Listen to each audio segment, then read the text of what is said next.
पार्वती किसी के भी समक्ष दो विकल्प सदैव होते हैं, क्या तो केवल अपने प्रति अपने हित के लिए सोचना, क्या अपने हित से पूर्व दूसरे के हित के लिए सदैव प्रयत्नशील रहे। पहला मार्ग विचारों की उच्चता का प्रतीक है और दूसरा मार्ग व्यक्तित्व की महानता का। किंतु जहां लोभ होता है वहां व्यक्ति का पाश्विक प्रवृत्ति की ओर बढ़ जाना स्वाभाविक है।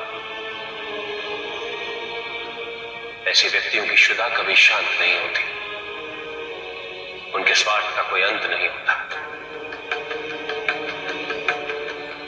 जिनके पास स्वयं नारायण और उनके साथ होते हुए भी वो उन पर विश्वास न करे, ऐसे प्राणियों का उद्धार कभी नहीं हो सकता। जय और पराजय सात्विकता और असात्विकता की देन। अभिमान सात्विकता का शत्रु है। जो अभिमानी है वो कभी भी दिव्य शक्तियों से विभूषित नहीं रह सकता। अमृत को प्राप्त करते ही आपने अपने हित से पहले असुरों का हित सोचा। अमृत का उपयोग करने से पूर्व आपने उसका दुरुपयोग सोचा। अपनी जय से पूर्व आप इनके पराजय का आनंद मनाने लगे। जिस मंथन से आपको इस अमृत की प्राप्ति हुई है उसमें असुरों का भी योगदान बराबर का है।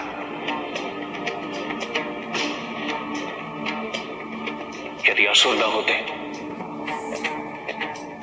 तो समस्त देवताओं में क्षीर सागर का मंथन कर अमृत को प्राप्त करने का सामर्थ्य नहीं था।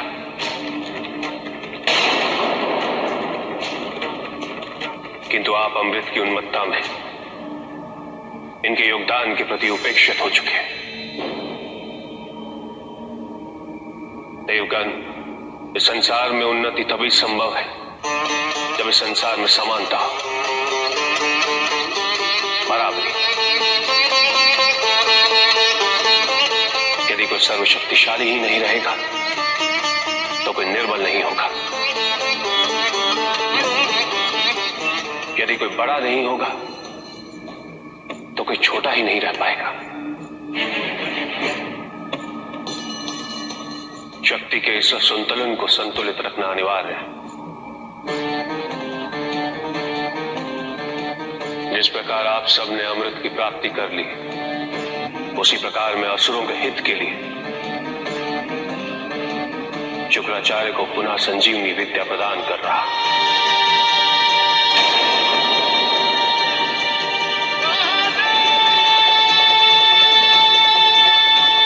यही मेरा निर्णय है और यही मेरा न्याय है।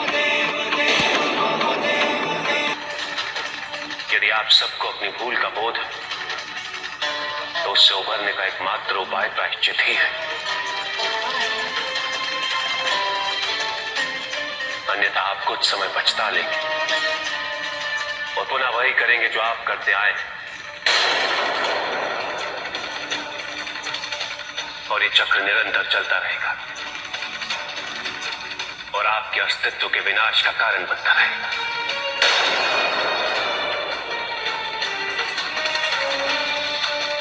और एक दिन ये संसार के विनाश का कारण भी बन जाएगा।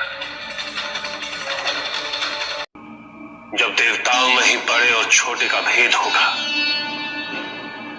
तो आप समाज को भेदभाव से कैसे दूर रख पाएंगे?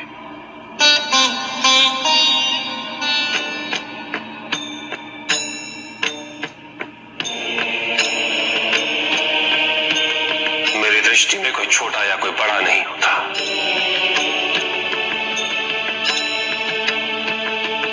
सबकी योग्यता एक समान।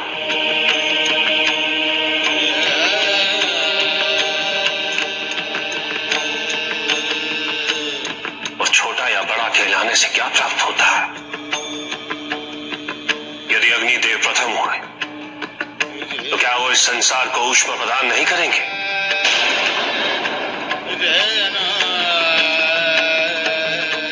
और यदि वो द्वितीय हो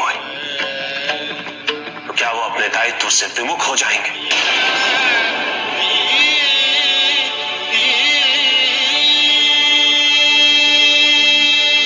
कदापि नहीं। सबसे महत्वपूर्ण होता है कर्म।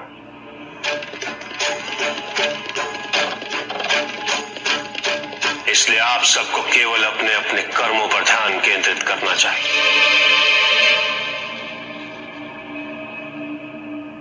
जब आप इस मूल ज्ञान को समझेंगे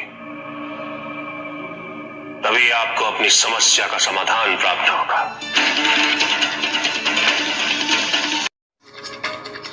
इनके प्रत्येक कर्म के पीछे सर्वोच्च पद को प्राप्त करने की प्रतिष्ठा की मंशा, वो किसी और की रक्षा करने योग्य हो ही नहीं सकता।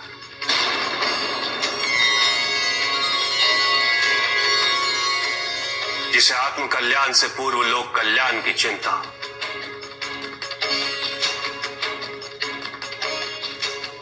जिसे ना अपनी विजय का मोह हो और ना पराजय का भय,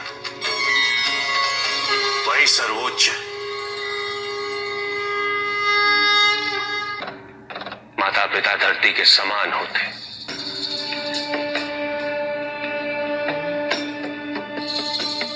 और संतान पृथ्वी पर उनके पन के समान।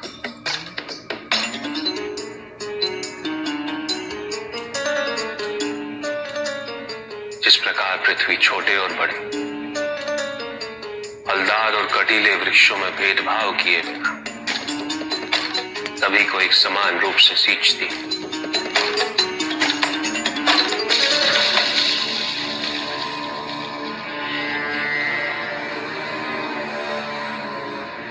उसी प्रकार माता पिता अपनी संतानों में भेदभाव नहीं करते।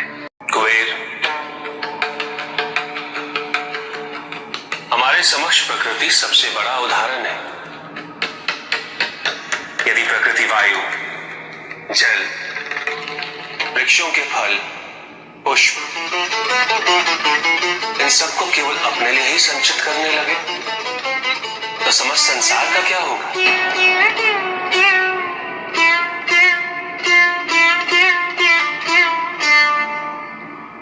किंतु प्रकृति कभी ऐसा नहीं करती।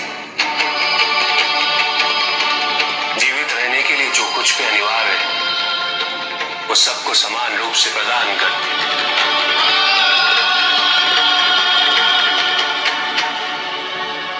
उसी प्रकार धन भी, धन मूल आवश्यकताओं को पूरा करने हेतु अनिवार्य है।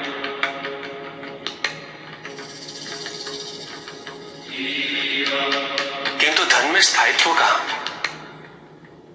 स्थायित्व है तो कर्मों में, जिन कर्मों को हम धन के माध्यम से कर सकते हैं।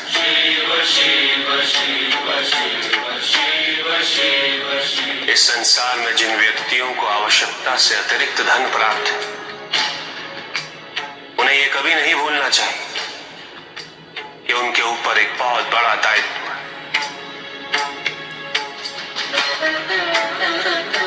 संसार से असमानता को मिटाकर समानता को स्थापित करने का दायित्व।